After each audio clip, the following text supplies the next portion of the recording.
১৯৭৫ সালের ১৫ই আগস্ট বঙ্গবন্ধু শেখ মুজিবকে হত্যা করার পর যারা কাদের সিদ্দিকী, বাঘা সিদ্দিকী এর সঙ্গে মিলে ওই হত্যাকাণ্ডের প্রতিবাদে যুদ্ধ করেছিল, তাদের কয়েকজন ১৯৮২ সালের জানুয়ারি মাসের প্রথম সপ্তাহে ধানমন্ডি ৩২ নম্বরে বঙ্গবন্ধু শেখ মুজিব কন্যা শেখ হাসিনার সঙ্গে সাক্ষাৎ করে ঢাকা ক্যান্টনমেন্ট, ঢাকা সেনানিবাস দখল করার একটা প্রস্তাব ও পরিকল্পনা জানালে শেখ হাসিনা উক্ত প্রস্তাব ও পরিকল্পনা সানন্দে গ্রহণ করেন। পরিকল্পনাটা থাকে এই রকম যে, রাজনৈতিক শিক্ষা ও প্রশিক্ষণপ্রাপ্ত এবং কমিটেড ২৫-৩০ হাজার যুবককে সামরিক প্রশিক্ষণ দিয়ে মৃত্যুর জন্য প্রস্তুত করে নির্দিষ্ট একটি দিনে ঢাকা ক্যান্টনমেন্টে কমান্ডো হামলা করে দখলে নিয়ে নেওয়া। আর ঢাকা ক্যান্টনমেন্ট দখল করে নেওয়া মানেই বাংলাদেশের রাষ্ট্রীয় ক্ষমতা দখল করে ফেলা। শেখ হাসিনা সর্বশক্তি দিয়ে এই পরিকল্পনা বাস্তবায়িত করার নির্দেশ দিলেন এবং তার নিজের, শেখ হাসিনার, পক্ষ থেকে সর্বপ্রকার সাহায্য সহযোগিতা এবং নেতৃত্ব দেওয়ার কথা ঘোষণা করলেন। শুরু হলো ঢাকা ক্যান্টনমেন্ট দখল করার জন্য রাজনৈতিক কর্মী তৈরি করা এবং সাথে সাথে এই কর্মীদের কোথায় সামরিক প্রশিক্ষণ দেওয়া যায় সেই স্থান খুঁজে বের করা। কর্মী সংগ্রহের জন্য সারা দেশে গোপনে রাজনৈতিক প্রশিক্ষণ শুরু হলো। এই কর্মীদের মন মানসিকতা ও ধ্যান ধারণা এবং ব্যক্তিগত গুণাবলীর প্রতি বিশেষ নজর দেওয়া হলো। অল্প কিছুদিনের মধ্যেই বড় ধরনের একটা কর্মী বাহিনী তৈরি করা গেল।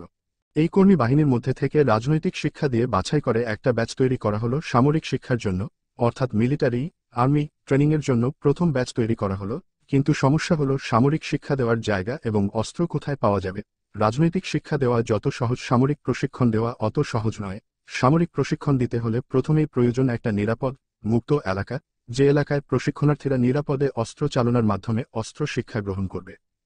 ৭১ সালে আমাদের মহান মুক্তিযুদ্ধের সময় আমরা ভারতীয় এলাকা নিরাপদে প্রশিক্ষণের ব্যবহার করেছিলাম। কিন্তু এখন তা সম্ভব নয়। মাত্র বছর কয়েক আগে ভারত তার মাটি থেকে কাদের সিদ্দিকীর বাহিনীকে তাড়িয়ে দিয়েছে। সামরিক প্রশিক্ষণের জন্য ভারতের মাটি ব্যবহারের কোনোই সম্ভাবনা নেই। বাংলাদেশের সুন্দরবন এবং হিলট্রোটো সামরিক শিক্ষার জন্য মোটেই নিরাপদ নয়। আন্তর্জাতিক দুনিয়ায় আমাদের কোন বন্ধু নেই। আফগানিস্তান কট্টর মৌলবাদীদের নিয়ন্ত্রণে, সেখানেও আমাদের কোন জায়গা নেই। সোভিয়েত ইউনিয়ন, রাশিয়া এর কোনোই সারা শব্দ নেই।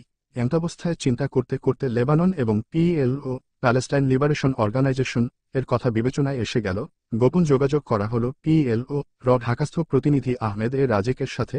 পিএলও ঢাকাস্থ গুলশান অ্যাম্বাসিতে পিএলও প্রতিনিধি আহমেদে রাজেকের সাথে গোপনে কয়েক দফা বৈঠক হলো।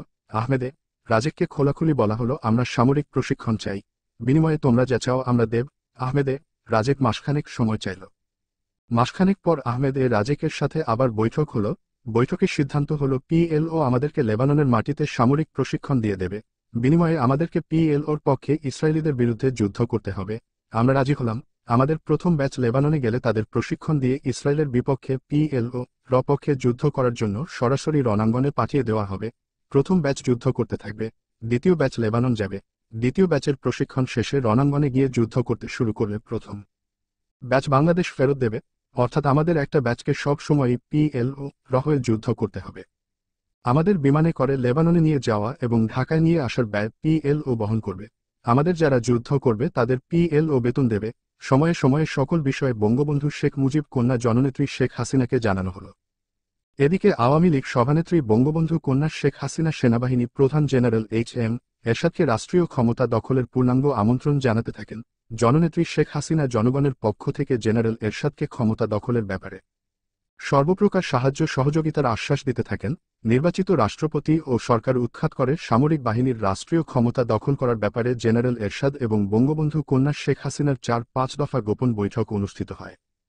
অতঃপর জেনারেল এরশাদ সামরিক অভ্যুত্থানের ইতিহাসে নজিরবিহীন দৃষ্টান্ত স্থাপন করে ক্ষমতা দখলের অনেক আগেই ঢাকা সেনানিবাসের সংবাদপত্রের সম্পাদক বৈঠক ডেকে সামরিক অভ্যুত্থানের ঘোষণা দেন।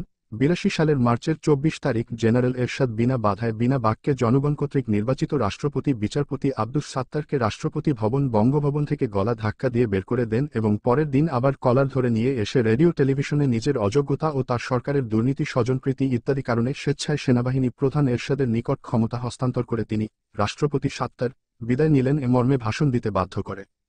অশীতিপর বৃদ্ধ অথর্ব রাষ্ট্রপতি বিচারপতি আব্দুস সাত্তার প্রাণভয় কাপুরুষের মতো নীরবে নিঃশব্দে প্রাণ নিয়ে বিদায় নিলেন।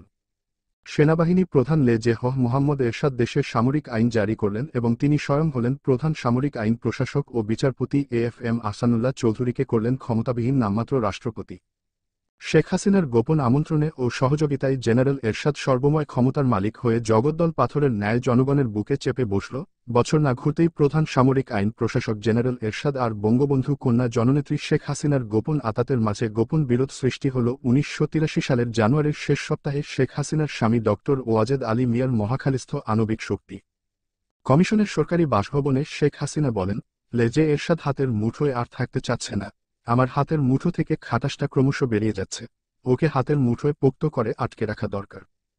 প্রধান সামরিক আইন প্রশাসক এরশাদকে হাতের মুঠোয় রাখার জন্য শেখ হাসিনা নামকা ওয়াস্তে ভুয়া এক ছাত্র আন্দোলনের পরিকল্পনা হাজির করে বলেন, এই ছাত্র আন্দোলনের অবশ্যই ছাত্র নিহত হতে হবে। যে করেই হোক ছাত্র আন্দোলনের নামে ছাত্র হত্যা হতেই হবে। ছাত্র হত্যা হলে ছাত্র আন্দোলন চাঙ্গা হবে, আর ছাত্র আন্দোলন চাঙ্গা থাকলেই কেবল সিএমএলএ জেনারেল এরশাদকে হাতের মুঠোয় শক্তভাবে রাখা যাবে। শেখ হাসিনা ছাত্র আন্দোলনের নামে ছাত্র হত্যার কঠিন নির্দেশ ও পরিকল্পনা দিলেন। কোন আততায়ী বা অজ্ঞাত ঘাতকের হাতে ছাত্র হত্যা হলে কাজ হবে না। ছাত্র হত্যা হতে হবে সামরিক শাসক এরশাদের মিলিটারি অথবা পুলিশের হাতে। বঙ্গবন্ধু কন্যা শেখ হাসিনা বললেন, টাকা যা লাগুক, এটা করতেই হবে।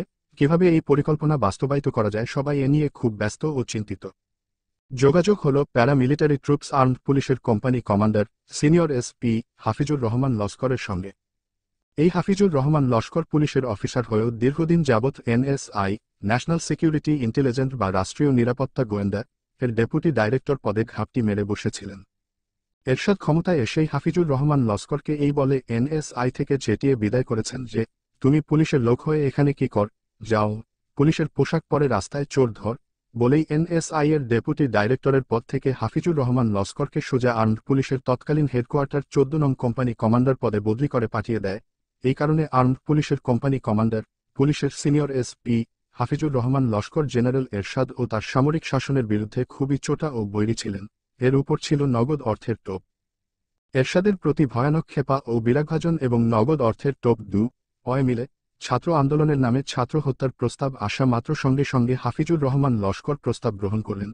এনএসআই এর মূলত কাজ হচ্ছে কারা সরকারের বিরুদ্ধাচরণ করে তাদের লিস্ট বা তালিকা তৈরি করে সরকারকে সরবরাহ করা এবং সরকারের পতন হলে সঙ্গে সঙ্গে পতন হয়ে যাওয়া সরকারের আমলে তৈরি করা সমস্ত নথিপত্র পুড়িয়ে ধ্বংস করে ফেলে নতুন সাদা ফাইল নিয়ে নতুন সরকারের কাছে হাজির হওয়া।